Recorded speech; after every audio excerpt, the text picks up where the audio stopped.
Some people ask questions like, how does this differ from communism, the Venus Project? Mm-hmm.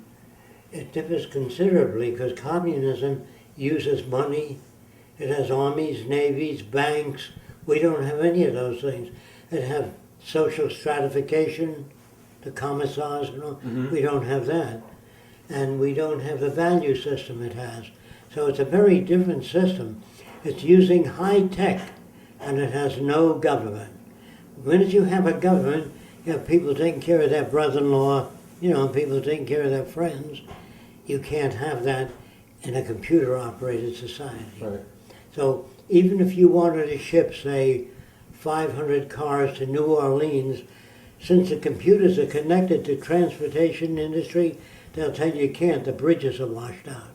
So your decision-making will be broad because you have more, you don't have to pick up a phone. And we'll use the North and South Pole for storing surplus food and grain. Here's nature's great bank. So all the nations that overproduce, we have sealed cartridges that go on the North and South Pole. So if there's an earthquake in Japan and millions are homeless and starving, we have immediate access to food. Mm-hmm. You don't have to go to school, bring in a can of beans or oatmeal. The whole thing is one system. Right. So instead of taking container ships, they unload one container at a time. The whole container section floats off the ship. That ship cost $1 billion. You tie it up for 3 days, taking all that stuff off. When you float the whole container section off and then float another one on and go off, mm-hmm. you get 3 times the use of transportation. So the way the system is managed, all these individual companies making vacuum cleaners, same thing, mm-hmm. making drums and musical instruments, we will produce an enormous quantity. Just remember, during a depression, right now, there's all kinds of stuff in stores. People don't have the money. So if you just produce goods and services and kids go back to college and study whatever they want to study, not what you to become a doctor so right. You have a lot of money, you'll have access to anything you want. Mm-hmm. For example, the medical books will be self-updating by laser beam unless you put hold on it. Mm-hmm. But all your books will be updated. Instead of delivering magazines like they do today, mm-hmm. you will have a screen of automated publication. For example, you'll have a window shade that comes down in front of your TV set. All the news of the day is printed on it. Then mm-hmm. you take it off and read it, hang it back up. It's erased by infrared. Mm-hmm. And instead of these kids delivering newspapers, mm-hmm. cutting down your forest, wasteful. There's no information out there. And so I'm not interested in patching up this society. I like to change the whole thing because we're running out of time. It isn't machines that are poisoning the oceans and the air, it's man. Mm-hmm. It isn't machines that drop bombs on cities, it's people in an airplane. It isn't guided missiles, they're guided by people. So don't turn your anger against the machines. Mm-hmm. They are built a certain way, and men use them in the wrong way. Where you got these ideas, the human body? Yes, mostly from the human body. If the brain said, I do all the thinking, I want most of the nutrients, then the lungs would say, wait a while, if I don't oxygenate the blood, you would die as a brain. So the brain says, what do you need? Everything you need. All the nutrients, everything. Then the liver would say, if I don't filter the blood, both you guys would die. So all the organs of the body get whatever they need. If you had a free enterprise system in the body, you'd die in about an hour. Do you understand the point? Use these examples. Run this up there, because I read about a girl in Reader's Digest. She said she was about to get in an airplane and she didn't know, but something came over her. Mm-hmm. And she didn't get on, and 150 people were burned alive. It crashed. So she said, Jesus saved me. And 45 years ago, she was going to speak at the Hollywood Presbyterian Church. So I went there, and she's explaining all this to the congregation. And when she got through, they stood up and said, "How wonderful, God bless you, Jesus save you." So I walked right up to the pulpit and said, "He didn't want you, he wanted 150 people."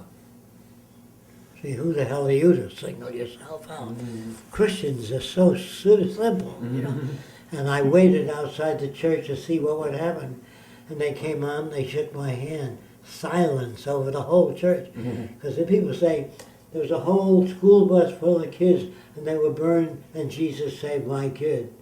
You know, they project their own values into things. Leave that area alone. You don't know enough about it. So I changed people. Then 2 Catholic priests came to my seminars. They came for about 3 weeks. Then they said, "Jacque, there are things other than the material world that you don't know anything about. You're just talking of making the world a better place." So I said, "Like what? What material? What spiritual things?" They said, "Well, they know a woman in Palm Springs," I was in California then, "that has the power of telekinesis." You know what that is? Moving objects without touching them. I said, "Father, don't tell me about it. Take me there." Because most people are not qualified observers. So they called her up and said, "Can Jacque come there and see this?" She said, "Yes," but I said, "Tell her that I will check it out when I'm there. Otherwise, I don't want to go if I can't check it out." She says, "Of course you can check it out." She was very nice. So I came to her home and she put this big vase on the table and it was moving down the table. She was just staring at it. The lights were on, everything. So I took my fountain pen, which was made of metal, and I moved it along the table and I got a buzz in the pen. And I peeled off the veneer and she had a bell buzzer upside down with 4 rubber shock mounts so you wouldn't feel the vibration. And the table was highly polished, slightly tilted. So I said, "Father Dempsey, come here. This is how it's done." They said, "Gee, she seemed like such a nice lady." I said, "She is a nice lady. Her husband died 10 years ago, and people come to see you about a year after, then they don't come anymore. And her life was made more colorful by doing these things. Had a lot of young people over, and people said, 'That's amazing,' all that. And her life was full of color. But she turned to me the minute I exposed her and said, 'You son of a bitch, you get out of here.' I says, 'I'm not your enemy. I just don't tell these kids how you do it. Just say, I have a way of doing it. Otherwise, the kids hope that things work out. They don't try to work them out. If you say all you have to do is concentrate on it, that hurts the kids.' So she hugged me and we became friends again. And so I read of a guy in India, in the Reader's Digest. He said he'd never used telephone. He communicates by telepathy all the time. So a group of us brought him over from India. And I said, all you have to do is demonstrate it once. And I was shouting from the highest towers, what am I wasting time in a lab trying to figure out things? So I said, he said, well, I do that every day. I said, just do it once with me. But before that, he did it with other people, which I watched him do. Now, a woman about 65 years old said, can you read what I'm thinking about? And he says, there's been a death in the family. When you're 65 years old, there's always a death in the family. And it was 3 months, 3 weeks, or 3 years ago that and the person leans forward, that means he's on the right track. If they move back, he's on the wrong track. He reads body language. Yeah. He thought he was reading their mind. And the younger girl will have no more than 6 questions, like, why don't I have as many dates as my sister? Why don't my parents understand me? Probably no more than 6 things, which he fishes around for. So I said, can you read my mind? He said, oh, of course. I said, what if it's technical? He said, well, I'll describe what's happening. I said, that's good enough. So I pictured something outside the box, outside of probability.